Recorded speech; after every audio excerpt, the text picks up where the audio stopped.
we want to get our stuff on some people's backs and fronts. A book podcast. My shit. That's not it. Welcome to Booked, where two guys tell you about the books they are reading. I'm Rob Olson. And I'm Livia Snedden. I'd like to start this episode out with a little announcement. So last week we did our super ultra mega long episode on conspiracy theories. Without Rob knowing, I had developed a couple of items to sell. And Rob, we have listeners everywhere, right? We already know this. Mm-hmm. Yeah. Goddamn people in the FDA listen. And those items have since been removed from our booked store. So what were the names of those items? Super Podcast Pro Plus and Literary Plus are no longer available for sale at bookedpodcast.myshopify.com. Wait, so the storefront is empty? Is that what you're telling me? No, because we're paying for that storefront. So I went ahead and replaced what really truly were two of the greatest products of all time, as evidenced by the testimonials we had on the last two episodes, and replaced it with like T-shirts and a coffee mug and a sweatshirt. So for the time being, bookedpodcast.myshopify.com is up and running, and you can purchase some swag from that site. I know that we had shirts. Is it year 2 we had shirts? Yeah, it was pretty well. Yeah, it was like 2013, I think. Yeah, and we sold a good number of shirts, and then we've had people ask us about them. And like anything else that we do, sometimes it takes us a little while. Well, the shirts and sweatshirts and tank tops are up and available. If you are in the UK, shipping is super stupid expensive, but we're working on something for you. So here's what I'm going to say. If you're in the UK and you really want to buy a T-shirt, don't do it yet. But I think sometime in August, there will be a pretty significant discounted shipping for you guys that are in the UK. If you live anywhere else, I don't know what to tell you. Pay the ridiculous expensive shipping, I guess. Yeah, we got those. We got Thomas Joyce out there. Mm-hmm. Yeah. Craig Walwork is out there. Maybe he wants to rep some Booked. And if not, I'm sure there are plenty of people whose names we don't know, because we do get quite a few downloads from the UK. Sure we do. So anyway, just wanted to get that public service announcement. Sorry, podcasts that did not purchase Super Podcast Pro Plus in time to have your podcast last longer and have more rewarding listenership. You missed the boat, and maybe that'll wind up being available through the dark web. Hey, wait, did they seize this stuff, or do you have like a stockpile somewhere? Like, are we going to be able to? How do you think this podcast keeps going? Yeah, Super Podcast Plus Proing or whatever. Something like that. That's great. I mean, all I'm going to say is it's summertime, and we're selling tank tops that say Booked. So it's like a sun's out, guns out kind of thing, right? Couldn't you? I feel like you're a tank top kind of guy. You know what? I used to be a tank top kind of guy. In my old age, I've become more reserved, I guess. Not you don't want to show off your beefy arm muscles. You know, it's weird because I used to spend my summers in like sandals and shorts and tank tops all the time, and like outside all the time. And now I don't go outside unless I absolutely have to. I think this started around the time you started to boycott Starbucks. This is a correlation versus causation or something. I'm not sure which one's which, but yeah, I'm thinking that might have something to do with it. Gotcha. Great. I'm looking forward to it. Please, everybody, check out. I need to re-up my own personal Booked shirt supply. Mine are getting a little bit snug. And I'm just going to blame that on the number of times it's gone through the wash. They shrink over years like that, man. Nothing to do with me. That's exciting. But we're here to review a book. We didn't do it last week because of the conspiracy theory episode, but we're here to talk about The Brickeaters by The Residents. And here's the really long bio. Alternately seen as a rock band, an arts collective, and a spirit, The Residents have been regarded as icons in the world of experimental music for over 40 years. In addition to their groundbreaking work in the areas of trance, world fusion, electronica, punk, industrial, and lounge music, the group has also been credited with being among the originators of performance art and music video. Performance art? I'm imagining that's hundreds of years old. I must be misinterpreting that. Their early videos are in the permanent collection of the Museum of Modern Art, and their Freak Show CD-ROM was featured in MoMA's Looking at Music 3.0 exhibition. Their 4-decade-long career has also taken them into the world of film and television music, having scored numerous films and TV series, as well as several projects for MTV. In addition, the group is also thriving in the world of digital media, having released 10 DVDs and 2 internet series. 0 books are mentioned in that bio. It's from Amazon, and it's from the book page for the Brickeaters. So it's not like I just grabbed it from a CD, you know? Yeah. Let's start this right up front and say that I went ahead and listened to the better part of probably 10 or 12 Residence songs, and totally not for me. Mm-hmm. Totally not a surprise. Now, I believe, and I'll let you speak to this, the Residents were a very influential band, or they were a strong influence on one of your favorite bands. Is that correct? Am I saying that right? That is pretty accurate. Yeah, Primus is a band that I'm really into, and not only do they mention the Residents in their songs, but they've either grabbed parts of songs or actually, covered entire songs of Residents songs on their albums, like the song Constantinople, which I'm sure we will talk about, was done either in part or in full by Primus at one point. So, yeah. So we have musicians who, well, I guess we'll talk about them a little more, but musicians who have written a book, and this book is credited to the band, the Residents. So it's not one specific person. It's credited to the entire band. Here is the synopsis. If The Brickeaters was a film, it would be a buddy movie, with the pals being a very tall and young internet content screener teamed up with an aging career criminal whose primary companions are an oxygen bottle and a .44 Magnum. After a short crime spree, they conspire to defeat a middle-aged lottery winner determined to pollute the LA water supply with massive amounts of fluoride. Desperately in need of distraction, the story is told by an alcoholic writer recently abandoned by his wife. It's pretty dead on. Yeah. It's that is the story as we know it. We'll give you a little bit more of a breakdown. The story starts with Franklin Blodgett. Would that be the right way to say that? Blodgett, yeah, I think so. Yeah. Who is recently divorced, and he's sitting in his apartment in L.A. and sees a news report about a man found dead by the side of the road, and there's his oxygen tank and a .44 Magnum within reach, and he decides to pack all his shit up and go out to the Midwest to look into writing a story about this, which, quite frankly, I don't know if you're with me on this, was probably the most unrealistic part of this whole book. I think there was a little bit of a logical leap. But something about, I think it was the old dude part of it, like being, who's obviously some sort of criminal, but enfeebled because he's got the oxygen tank, was my take on why it was alluring to him. Like there had to be, like maybe there was a big long story involved, but yeah, it's a little bit of a leap. So, this is, the book is kind of interesting because we'll probably talk about timelines a little bit, but Frank flies, like Olivia said, to Missouri and goes to, the town where the body is being held or whatever, and he just starts to investigate.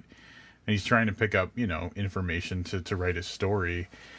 And, it's just this dude kind of pinballing around like this little, like, Missouri town, trying to pry information from people who are, I wouldn't say depicted as like being hickish, but like it's definitely like that, little town, everything moves slower, kind of thing. And then the dude's just doing an investigation. It's straight up investigating. Yeah, this book is very much your private investigator book. Keep going back to what was the PI book that we read by the God, this makes for such great podcasting. The chick that wrote Harry Potter. Yes. You're talking about J.K. Rowling, who was going under the Robert Galbraith. That's it. Robert Galbraith. It was, it was like a bird. What was it? Yeah. Yeah, that book. Any rate, do you remember when we read that and people were like, oh, this is a breakout book, it's whatever, and we were like, this is super standard PI stuff, like I don't know anything, so I'm going to go around, just ask people what they know. And that's what a good portion, the first half of this book probably is just your very classic PI story, only it's a journalist and not a private investigator. And then I'll say would seem to just be very stereotypical Midwestern people. The Cuckoo's Calling was the name of that book. Yes. Yep. Yeah. So Blodgett goes around and talks to a variety of people, and it's this little podunk town, and it's very stereotypical. Everybody has some crazy kind of story, or they're super quirky people, because it was a little bit like Twin Peaks. Oh yeah. I see what you're saying. So the cast from the Missouri cast of this story would have fit perfectly in Twin Peaks. Yeah, everyone's got a weird backstory or something of import that happened, or they're putting a ton of importance on something that isn't really important, but it's a big deal to them. So very vignette-y. Yeah, and so the first people he encounters in Clinton, Missouri, the police force, he meets Patty, who is like kind of like a bombshell kind of girl. Who's like the receptionist person, and a deputy, a female deputy, right? Yes. Named Bernie Bodie. Mm-hmm.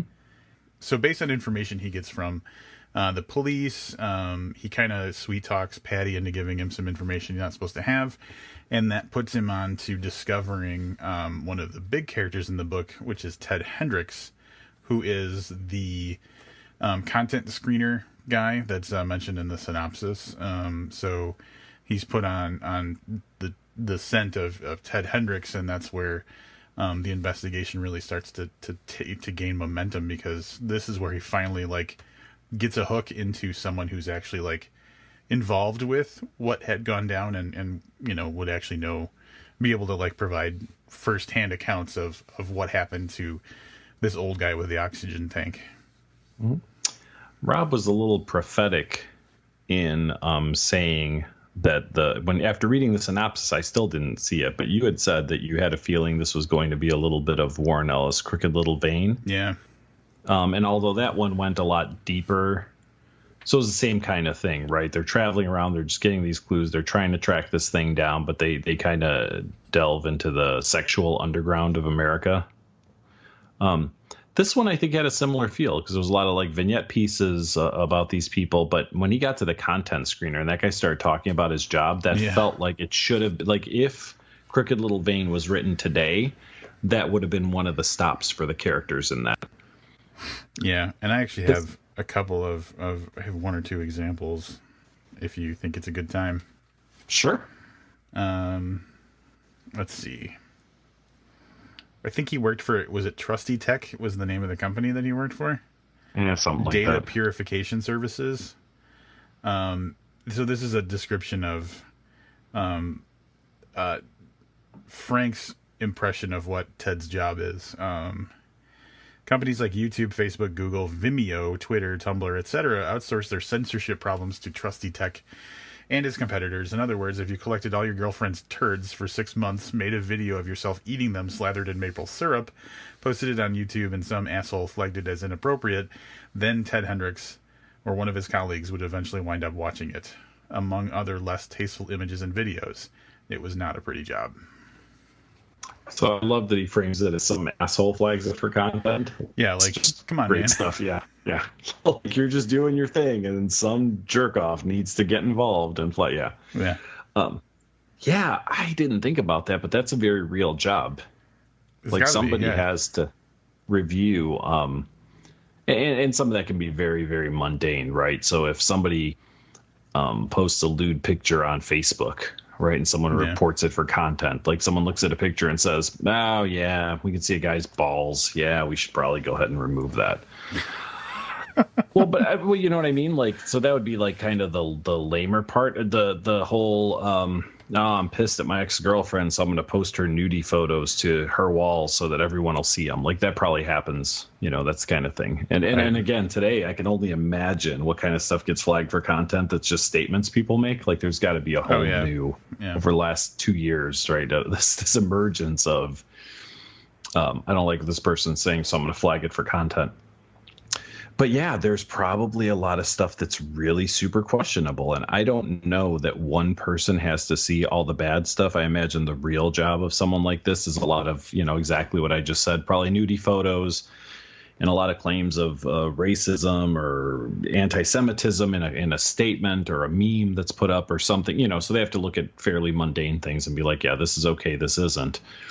But yeah, I just imagine the depravity, especially early on. Like, I think we understand the internet rules now maybe a little better. Right. Yeah. But 25 years ago, I mean, you could find, 20 years ago, you could find bestiality by searching bestiality and clicking a link. Like, you could find pictures. Like, that's, you know what I mean? So it's kind of the Wild West, and it's not so much anymore. But yeah, there's probably still some of that people have to look through.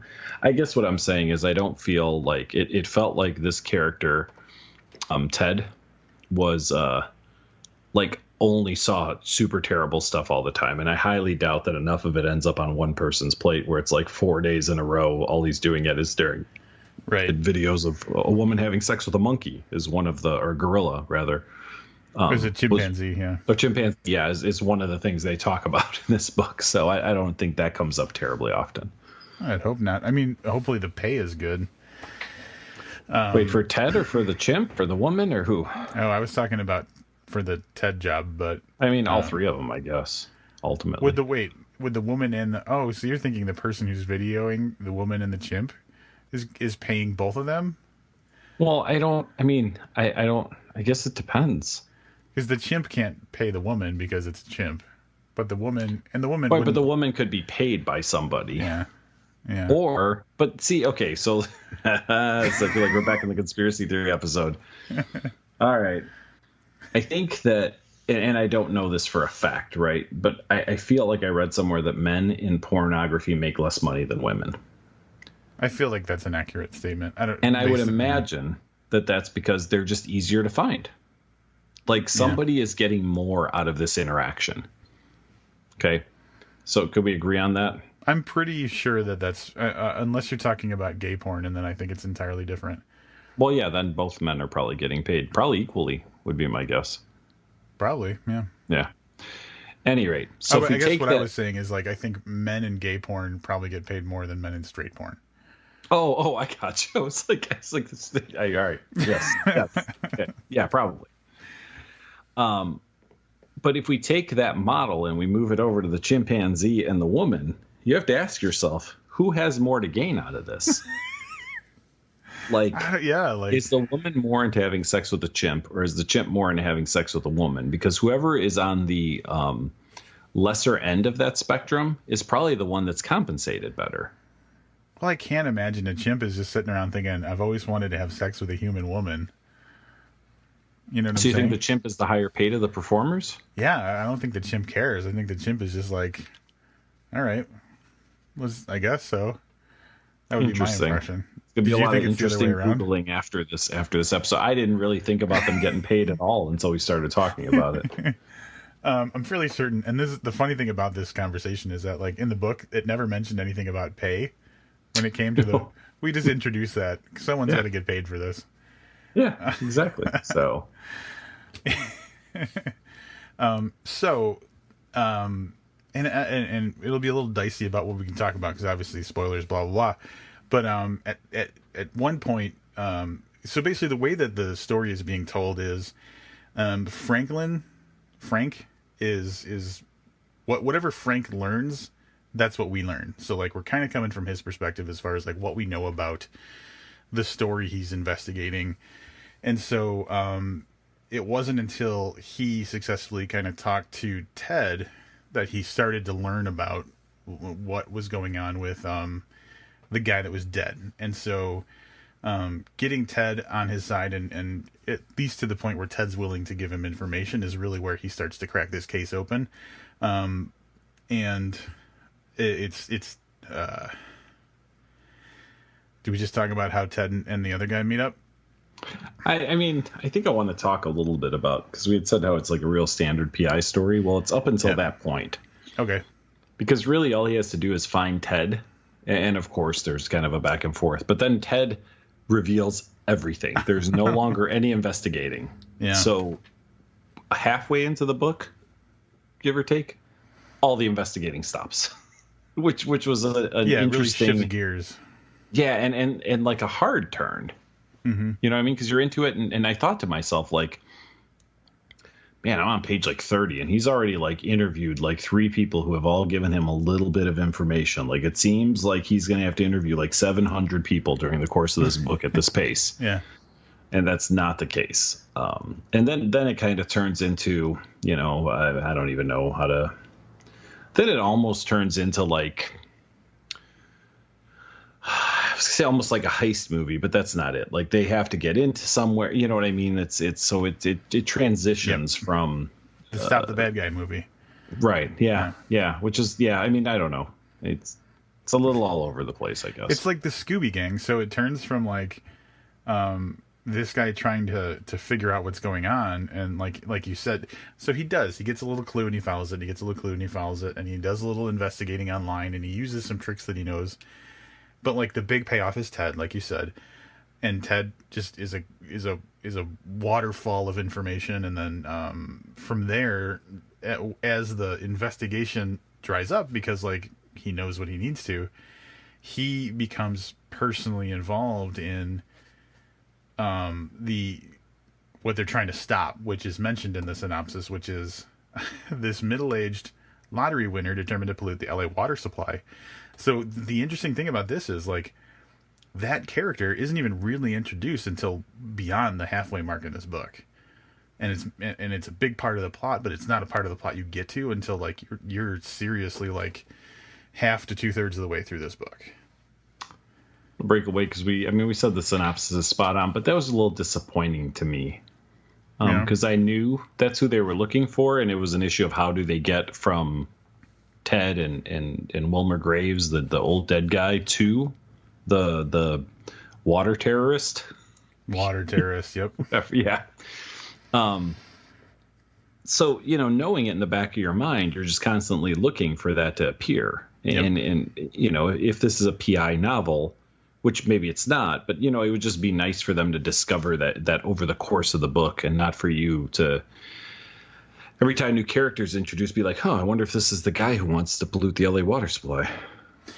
Yeah. And so I guess what I'm guessing is going on is like I mentioned before, the way the book is written, we have Frank's perspective, and even though the story isn't told in an entire linear way, we learn it in a linear fashion from Frank's point of view.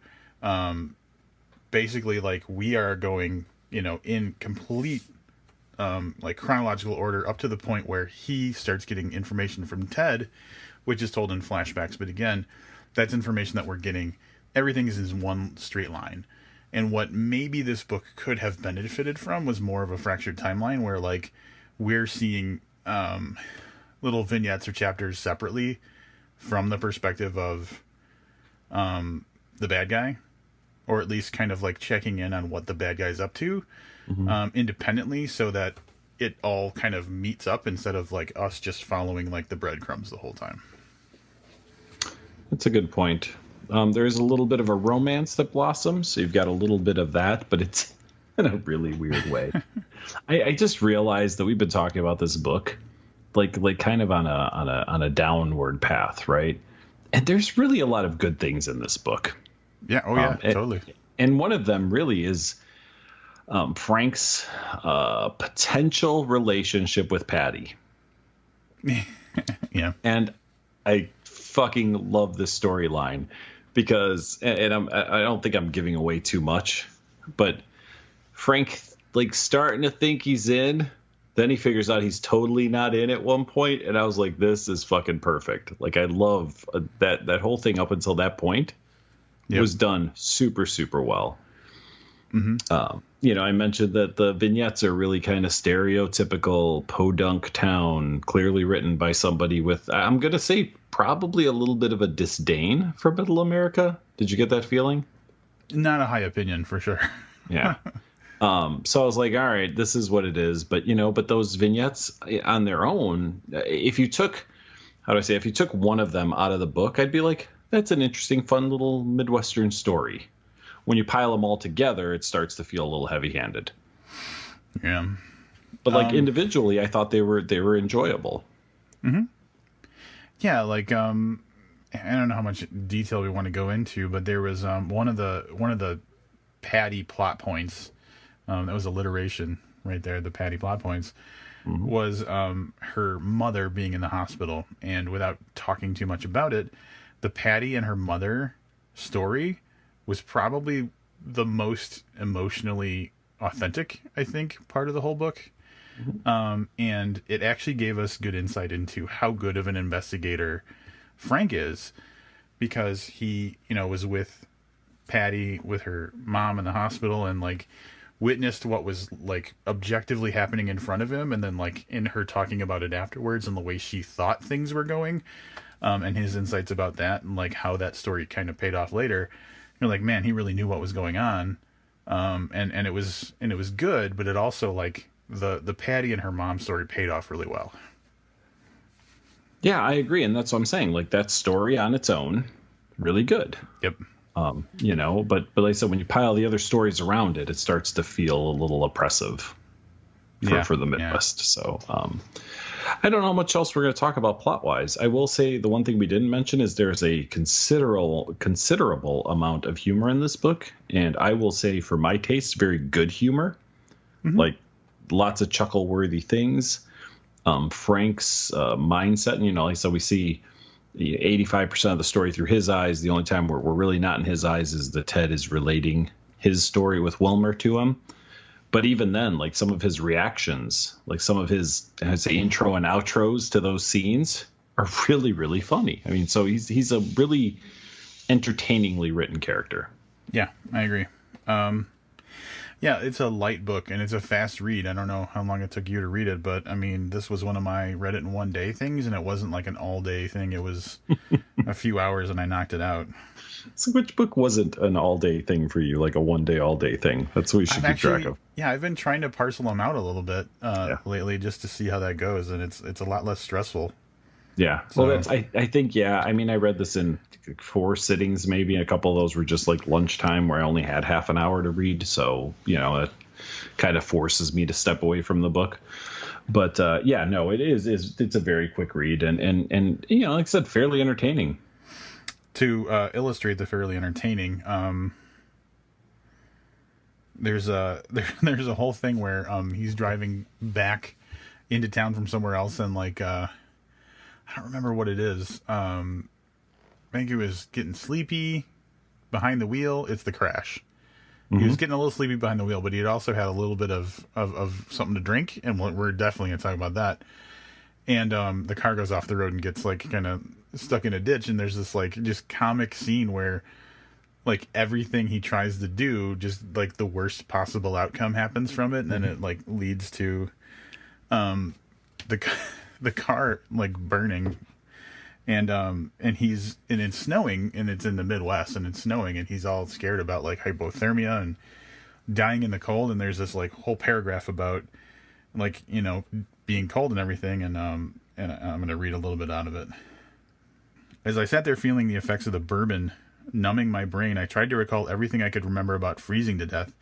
It seems that hypothermia happens in 3 stages, with the most curious behavior coming in stage 3, where the victim often exhibits an apparent self-protective action known as terminal burrowing, where the individual at this point, incoherent, attempts to enter a small enclosed space. This behavior is often accompanied by another completely counterintuitive reaction known as paradoxical undressing. Finding naked people frozen to death has often caused potential rescuers to erroneously believe that the deceased person had also been a victim of sexual assault an especially curious confluence of personal misfortune. And that's all true. I don't know how much you know about that, but like that's all 100% accurate. But it reads so fucking entertaining. It was written so authoritatively that I didn't question it. Yeah, I've heard another podcast I've listened to and stuff. They've talked about those two things: the terminal, what is it? Terminal burrowing and the paradoxical undressing, and yeah, they're definitely legit things. Yeah, and it felt like things in this book were all based in reality and in weird reality. Yeah. So, we talked about Ted and his job, right? And how maybe it was a little overplayed, but yeah, there's somebody who has to do that. And this is true. And there are a variety of other things. The thing about fluoride is true. Yep. But all of it is it's like a Dan Brown book, just on a less global scale. Like all of this is true. All those stories, like I said, the Midwestern stories, if we read an interview with whoever wrote this book, right, and they said like every one of those stories my uncle would tell every year at Thanksgiving, I would believe that. Mm-hmm. So they all felt very, very kind of genuine, and the whole book felt mostly very genuine. Like I said, my biggest issue with the book is that he, it doesn't sound like he's like really financially, high on the hog. He like disrupts his life to go and investigate a dead guy found by the side of the road. Other than that, and that did, it bothered me for some reason more than it probably should have. And I get the feeling more than it bothered you. But other than that, like, by and large, it was an okay. It was a very plausible book, I guess. Yeah, it was pretty much exactly what I was expecting it to be. I have a couple of specific nitpicks, if that's okay. Sure. Do you want to do those here and spoiler talk? This doesn't spoil anything. Okay. This one is really entertaining because I think this is the first time, at least, that I've noticed a typo where I think the typo got past everybody in the editing process, because the typo was the word, the wrong word is a real word, but it's different than the word I know that they meant to use, if that makes sense. It does to me, but I must have not caught this. So I'll read this sentence the way it's supposed to go, and then I'll read the sentence the way it actually is written.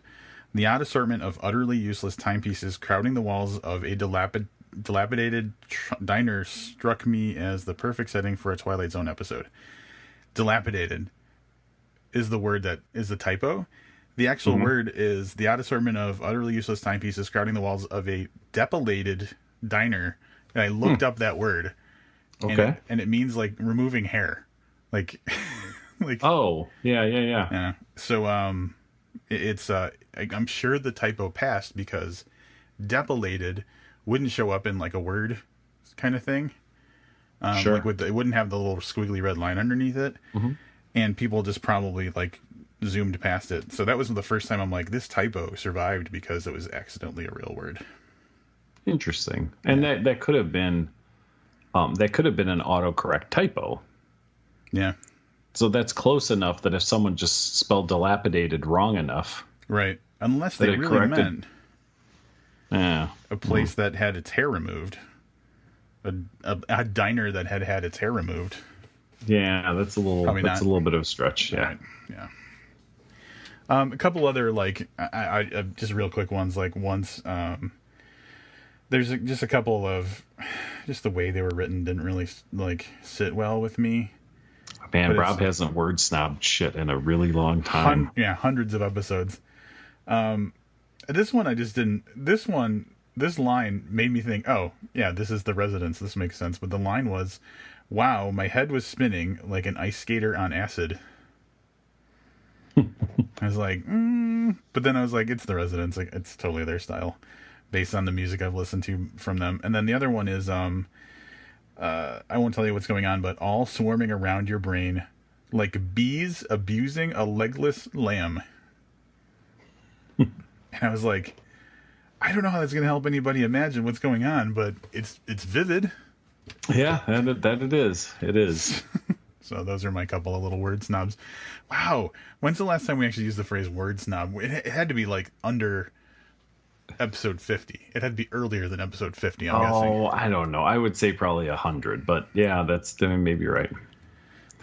So for anybody who hasn't listened that far back, it seemed like every week Rob Rob looked for a couple of things. He was like, all right, I need some points on the plot to discuss. I need some stuff on the characters to discuss. I have to find something to shit talk the writing about. Yeah, I was like a sniper. Yeah. But you know what? And I think in the vast majority of cases, correctly so. Yeah. Yep. I don't think there were too many times where I was kind of like, I don't know. I think a lot of time I was like, yeah, you presented some pretty compelling evidence. Yeah. So, yeah. I'm ready to talk a little spoilers if you are. Yeah. So you might be thinking to yourself, how do I hear this spoiler talk? Well, spoiler talk is only available to our Patreons. Patreon.com/booked. For as little as $1 a month, you get access to Spoiler Talk. That's where we go and talk about things that would just be too spoilery for the actual episode. So if you're a Patreon subscriber and you're not intending to read this book, head on over and listen to that after you're done with this episode, or do it now and come back. If you are planning on reading the book, probably not a great place to go and hear, because we're going to talk by and large about the end of the book. And if it's something you're interested in, or you just want more booked, and hell, even if you don't want spoilers, if you just want to support one of your favorite podcasts, or even this one, just send us $1 a month, patreon.com. You can do it through PayPal, I think, right? Sure. Yeah. So it's super easy to do, and it helps fund the war.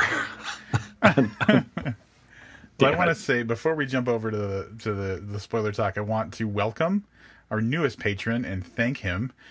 Charles Baker, thank you for signing up to give us money on a monthly basis. Charles, I know from work, and he is actually is you don't know this, Livius, but he's had a big impact on us, because he was the guy that gave me the recommendation that started the time travel episode. I do know this. Okay, I wouldn't have said it because I wasn't 100% sure, but I was pretty sure that when you mentioned him, that was the guy. So anyway, he gave Charles, us the time travel episode. Thank you for the time travel episode, and thank you for being the latest warrior getting into in the war against what? Poor literary choices. Okay. All right, we're jumping over to spoiler talk. You'll hear us almost instantaneously. All right, we're back from spoiler talk. Rob and I on the same page on spoiler talk, which is always a good thing. Makes me feel like like I got it right. That I have someone else agree. You know what I mean? Sometimes you just wonder if it's just your take on something. I'm ready to go into wrap ups. Are you? Yeah, I just want to say I like that you said we're on the same page. Page, get it? I got it. We did not mention. Well, so there's a couple things to mention, and I guess we can do this before our wrap ups. First of all, we called Paul and Nick out on doing this. We honestly did not. So this is us. Like we're a little slanted, right? We called out Paul and Nick for self-referencing. Yep. You know who we didn't call out for self-referencing, right? Paul Tremblay. Oh yeah, he mentioned.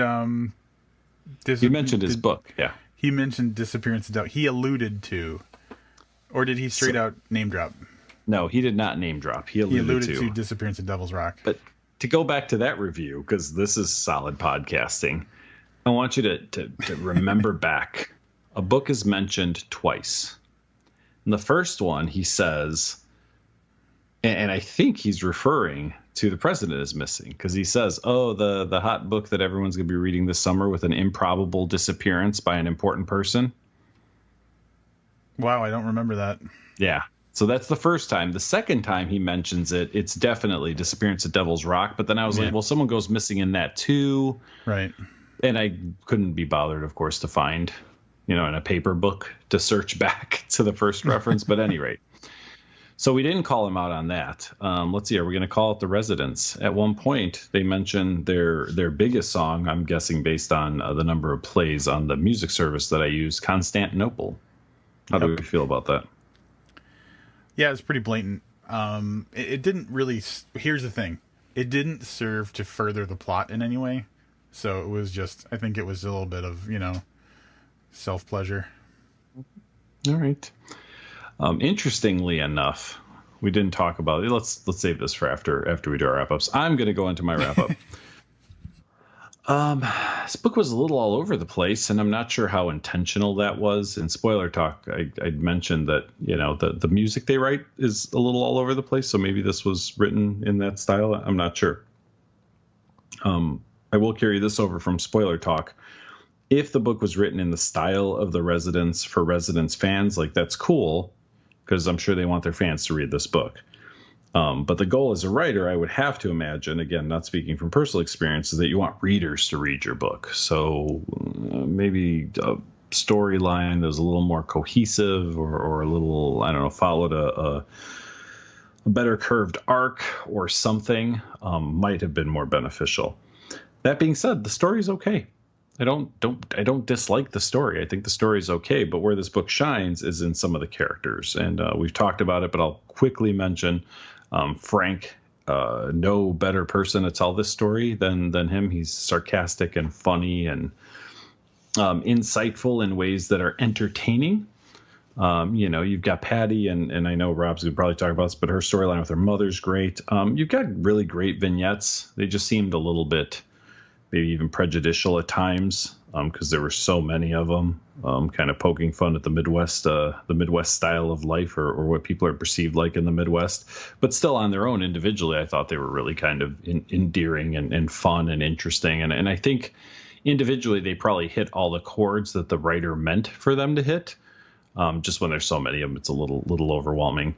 The villain was the villain. It was what it was. Like I said, the story was okay. But I mean, there was really some great characters and really some funny stuff. I'm not going to read from pictures I took with my phone because we had a paper copy of this book. So, but I did find myself chuckling out loud quite a bit. So I am going to go ahead and give this 3.5 stars. All right. I knew going into this book that it was a big risk because we talked about the band. Residents, very experimental and very weird, so I was like, we might be going down that road. But it's also their first novel, so there's definitely that road. There's that to contend with, and I think that a lot of the strong complaints that Livius and I have about the book can solidly be explained away as it being the first time this person or these people have written a novel. Just some, rookie mistakes. And so when the book started out, it sounded a little hacky when it was like from the first person perspective of Frank, and it just sounded a little bit overboard, like borderline purple prose in some points. But that really kind of tamed down real fast, and then it just became a comfortable, easy story to read. And for the most part, like, if you overlook some of the problems that we have with the plot, if you just look at it from a readability perspective, the readability is very high. It's entertaining. It keeps you involved in the story and everything, and it's fun, like Livius said. And I did like all of the characters, really. I didn't have any problem with any of the characters. The Crawford Beasley character, who's the bad guy, a little bit cartoonish, a little bit over the top, but otherwise I liked everybody else. Patty and her mom, absolutely the strongest storytelling in the entire part of the book. We won't tell you what the ending is, but like Livius and I in spoiler talk had our problems with that. So overall, I would say that it's, for a first offering, a real good book. But it has a lot of the failures or downsides or downfalls of a book that is the first time you've written a novel. Like, there's some really weak points and stuff. So judging it in like the whole of literature, it's a bit of an underdog. But it was entertaining enough. Didn't really care for the way things panned out at the end. But on a page by page basis, it was fun. So I think Livius is right on with this. I think this is about 3.5 stars. So hard to, like, where do you give credit? Where do you lay blame? Yeah. So we'll talk a little bit about the Residents. I've just done very, very minimal research. I believe Rob has also done equally minimal research on this. This band started in 1969. Yeah. And because nobody knows what their identities are, they typically or frequently would show up with like giant eyeball masks, like helmets, masks on stage. And any pictures you've got are in different. I'm looking at one one of them is dressed in an old man mask and like a robe, and the other two are dressed in some kind of monster, I don't know, get up, whatever. It's hard to imagine that these are the people. They'd be in their 70s, right? Legitimately, like let's say they started when they were 19 or 20, and it's been 50 years, right? Yep. So I have to imagine that some or all of these members are not the original members. So it's like you credit the band, but really, if it was just one of those guys and was like, "Hey, my name doesn't mean anything because nobody knows what my name is," just throw the band name on it. Like I get why they would do that, but we don't even know that this is the first. Maybe this guy's got a book out or has multiple books out under another name. Yeah, you make a good point. Well, it reads like a first book. No, I'm not. Yeah, I'll say that much. No offense. I guess offense if it's not. But it seems like in 2016, the band members have actually given themselves fake names.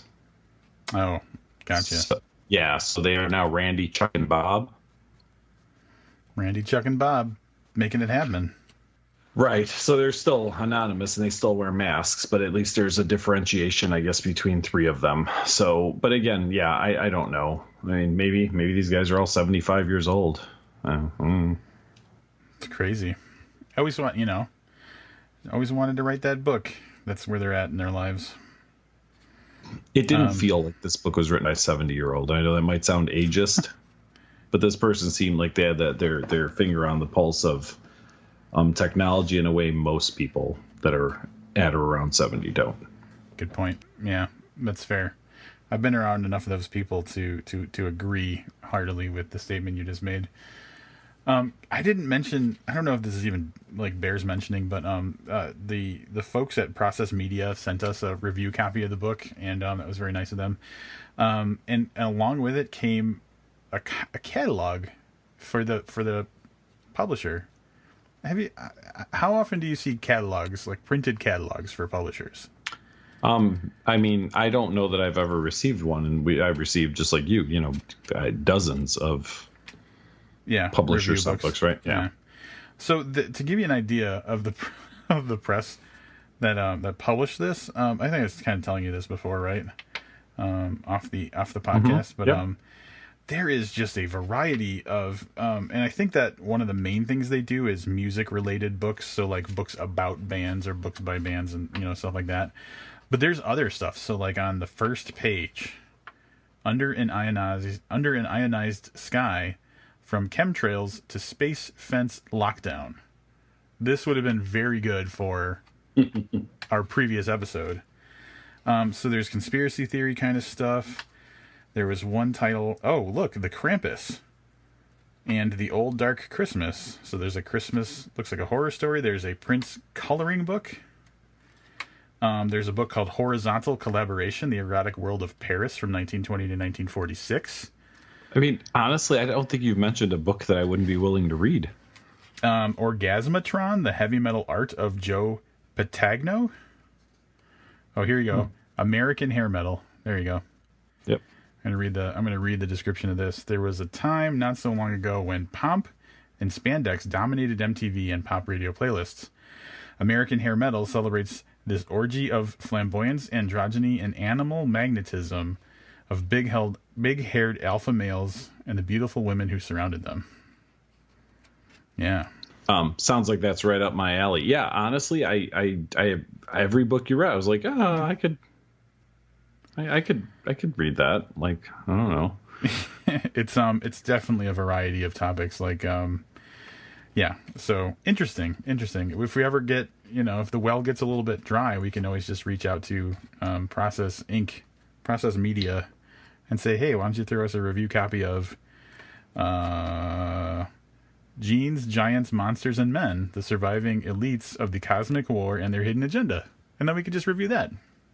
It's funny because you mentioned, and of course you read the hairband thing, but I received a book in the mail. Ooh. Which is unusual because either we receive books in the mail or Rob receives a book in the mail. So Rob's on mailing lists that I'm not on, but the ones I am on, Rob's on too. And I received a book in the mail that I know you didn't receive. And I will tell you, I'm only bringing this up because the book doesn't come out until September, and I think we're going to review this book because it came with an endorsement on it. And if we were on Skype, I'd be happy to show this to Rob. But the endorsement is a Post-it note, the 3x3 size with the lines on it, and it says, "This book is awesome," with an exclamation point after it. And this was sent to me by a close friend and sometimes co-host of this podcast, Jesse. Oh no. So he spoke very highly of this book. We messaged a little bit, and he had said that this is the most entertaining book that he's read this year. And I think we are going to I thought we might even do this next week, but then I looked it up and saw that September 18th is the release date. So we've got a little bit of time, but it's called We Sold Our Souls.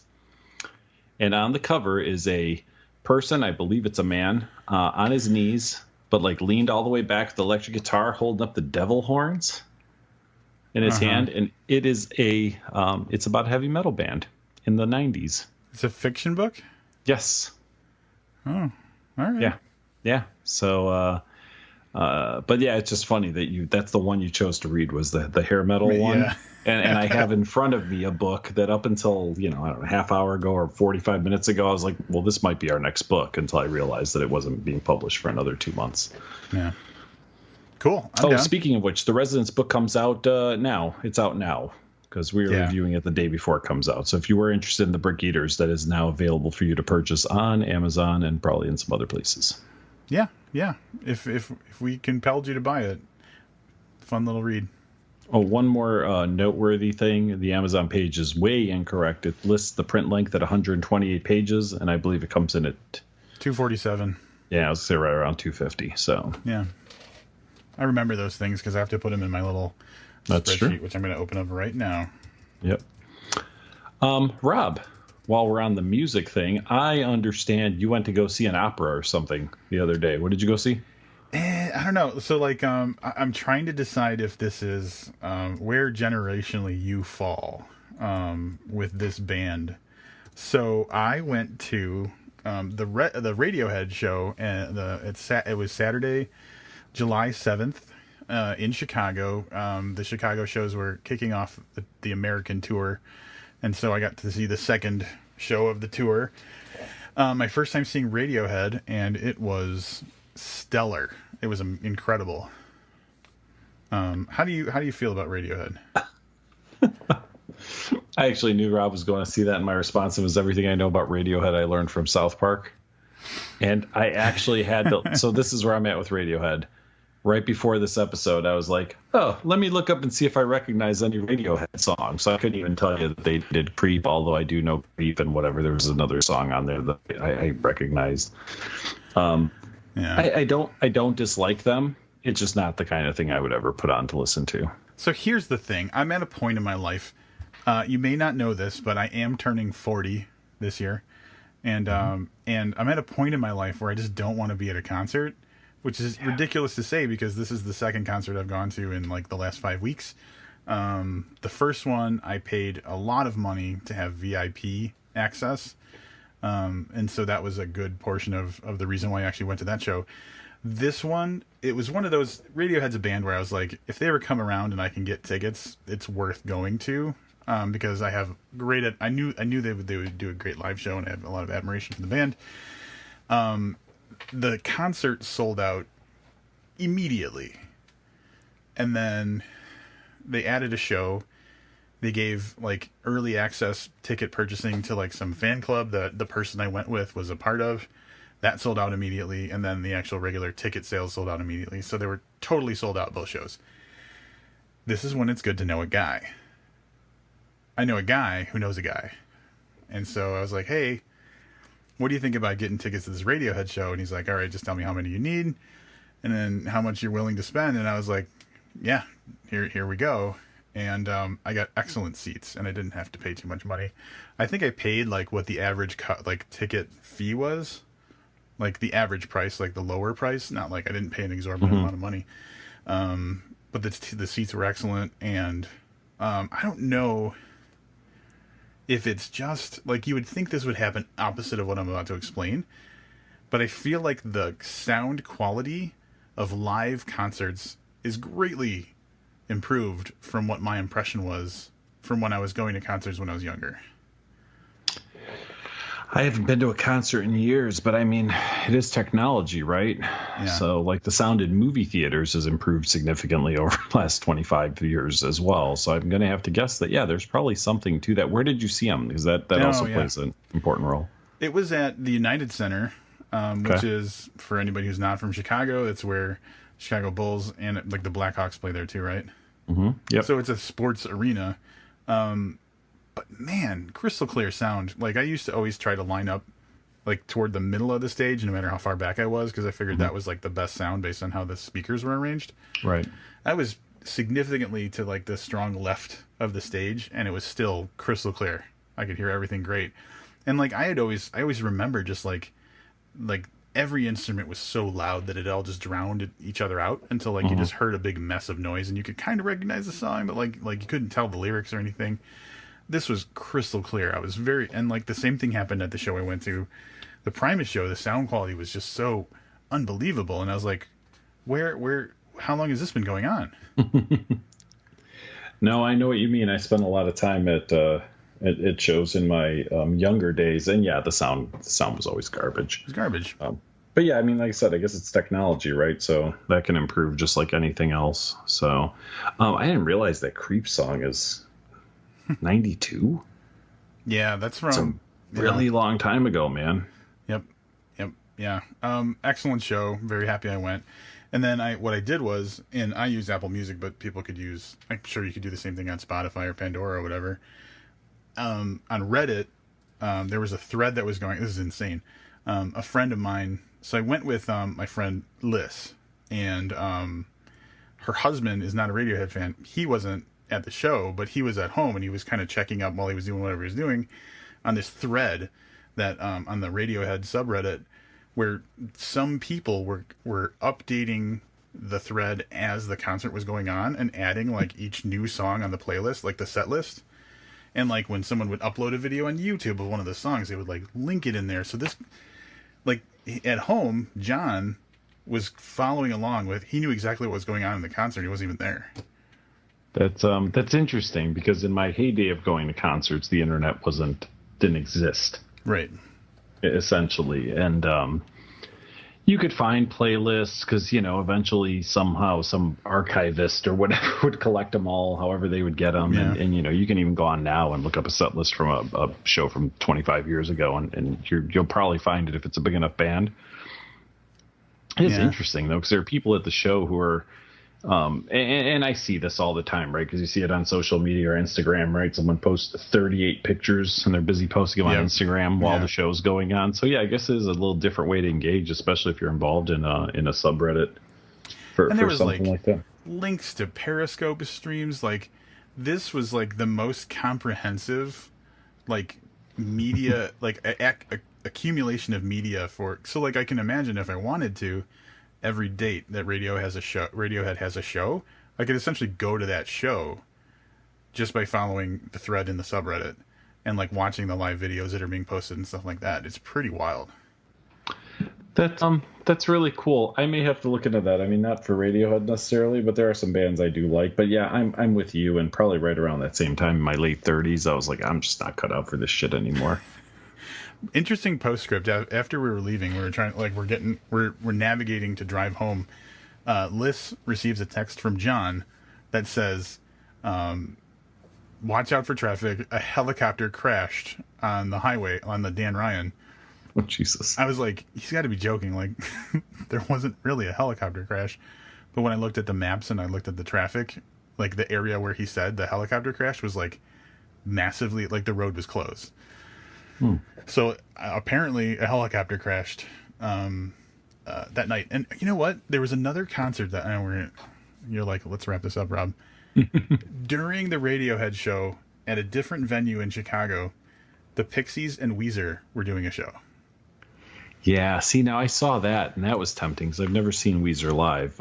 But the longer Weezer goes on, the less I like them. Sure, yeah. Like this whole thing with them doing Africa, that was kind of cool. Yeah. But man, that's just one of those bands where you're like, first album, brilliant. Second album, brilliant. Third album, really good. now they're really trying to do that thing where they write anthem songs so they could license them instead of like just writing great Weezer songs, and that's so they don't have to tour as much. They're making money off of licensing. Yeah. And although I wouldn't say I'm a big Pixies fan, I think that would be a fun band to see live. Just imagine if you were a huge fan of all three of those bands, and you're like, "What the fuck am I going to do? I can't go to both shows."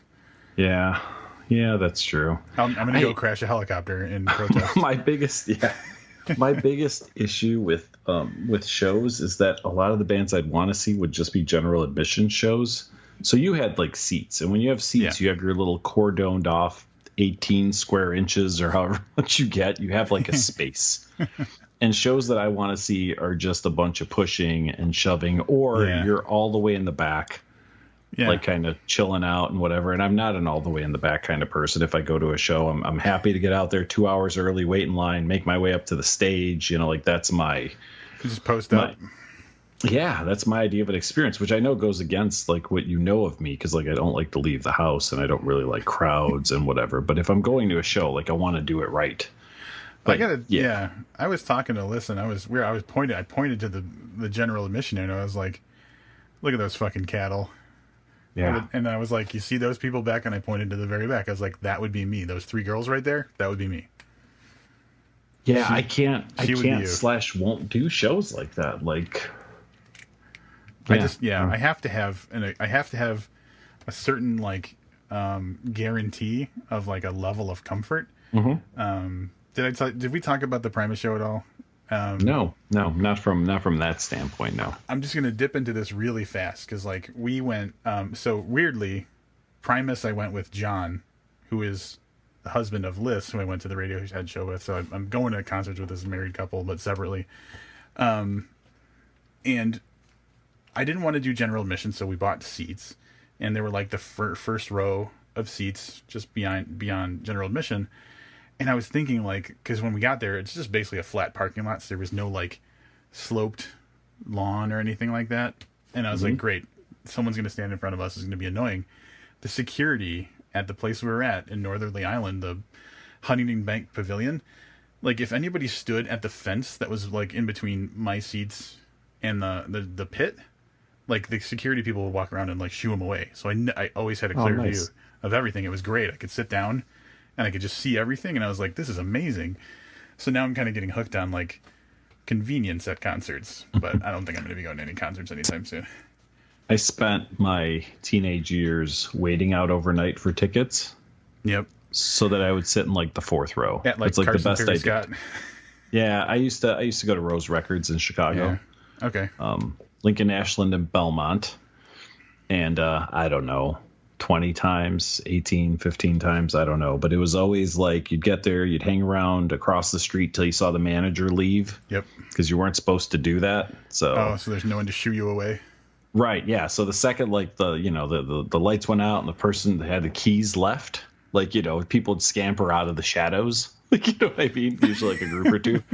Or you'd have the worst thing ever where you're out there and it's 10:15 at night and the next person shows up at 3 a.m. So you just wasted like 5 hours. I could have been here at 2:30 and still been first in line. But I guess they probably always reserved, like, even at first in line, I got fourth row probably 6 times. Wow. So I'm thinking those first 3 rows are probably just reserved for, and this is all pre-internet. Like, you couldn't buy them there. It's like Rob said, you go to Rose Records, you can go to a couple like Carson Peary Scott's. I remember when Jewel got Ticketmaster. Yeah. Yep. That was big. Well, and it sucked because that means there are more locations for there to be someone first in line. Right. So you went from having like 7 or 8, to having like 40. Yeah. So at any rate. And I mean, I just remember like ticket scalpers would show up like 10 minutes before, like, because they'd give out numbers. And they'd show up with like a van filled with like homeless people that they would pay to just grab a number. And ticket then mules. It would be this discussion between like myself, the record store person, and the guy from the scalping company, where I'm like, listen, this motherfucker just pulled up here with 20 homeless people. Some of us have been out here all night long. Right. Like, you know, and mixed results. Sometimes you'd win that battle. And sometimes you didn't. So yeah, it was just an issue of if they were going to do random numbers or if they were going to give it to you the way you wound up in line. Yeah. So by and large, we were able to convince people to give it to us in the order that we were there. There's only 2 shows that I ever lined up for tickets. Why am I going to... I'm just going to take a stab that these are not concerts I would have gone to with free tickets. Let's hear it. One of them, absolutely you would. The second one I'm going to mention, absolutely you would have, I believe. So the first one is actually the last time I just saw a show at the United Center in Chicago was Friday, October 13th, 1995. It was Jimmy Page and Robert Plant. Nope. Yeah, I knew you wouldn't go to that one, but yeah. I don't know why I remember that date, but that was 22 years ago was the last time I saw a show at I can't believe you went to that show, let alone wait outside for tickets. I was pretty easygoing back in the day. I'd go to any show. But then the other time I lined up for tickets was AC/DC. Oh, yeah, I did. I mean, I actually did for AC/DC. So, yeah. And that was, we ended up about 20 rows back, but we were like dead center. And it was probably one of the best concerts I've ever been to. What year was that? Do you remember? It had to be mid to late 90s. Oh, okay. Yeah. Well, I guess you would have been a little young. I probably in 90 saw them. It was on the Thunderstruck tour, whatever year that album came out. Yeah. But yeah, I waited out for those tickets all night long. Yep. All right. That was you've been listening to Concerted? Well, we kept it though. I mean, let's talk about keeping it on point. We read a book by a band. Yep. And then we talked about music, another book by a band, and then we talked about concerts. So one more thing to talk about. I just want to reiterate what we said at the top of the episode. Bookedpodcast.myshopify.com is how you can get a booked t-shirt or a booked coffee mug or a booked tank top or a booked hoodie. Hoodie, dude.